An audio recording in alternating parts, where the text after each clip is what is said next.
Let's discuss the historic conspiracy of the delta function. Its somewhat mysterious and unconventional emergence. How it was used before it was formally understood. And how we understand it today.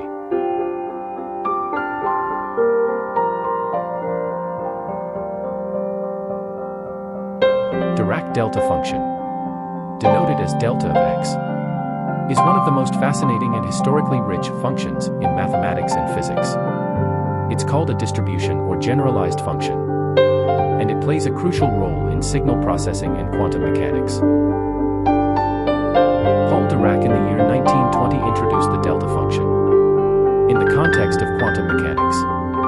He used delta function to describe idealized point particles and eigenfunctions of continuous spectra, like position or momentum.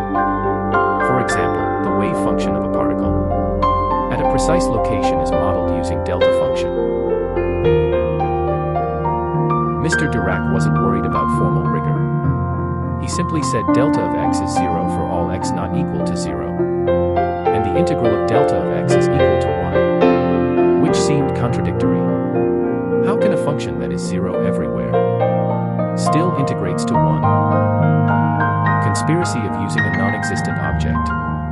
Mathematically, such a function doesn't exist in the standard sense.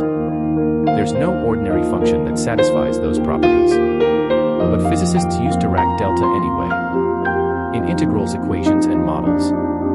And it worked remarkably well. It was seen as a convenient fiction, like a mathematical cheat code.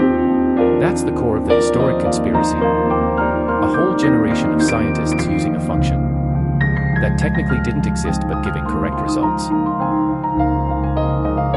It wasn't until the 1940 to 1950, Mr. Laurent Schwartz developed distribution theory, which rigorously justified objects like delta function.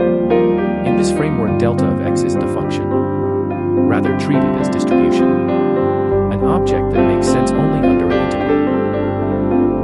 integral. It acts on smooth functions with compact support, and its action is to pick out the value of a function at x equal to 0. Mr. Laurent Schwartz extended the concept of derivatives to functions that aren't differentiable in the classical sense. He won the Fields Medal in 1950 for this work.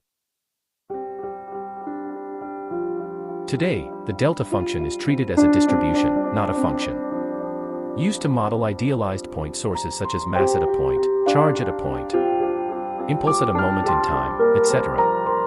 It appears in differential equations, Green's functions, Fourier transforms, and signal processing. Dirac delta function, also approximated as a limit of ordinary functions. Example: a rectangle with shrinking width and increasing height that keeps area equals 1. Or a tall narrow Gaussian in the limit epsilon tends to 0.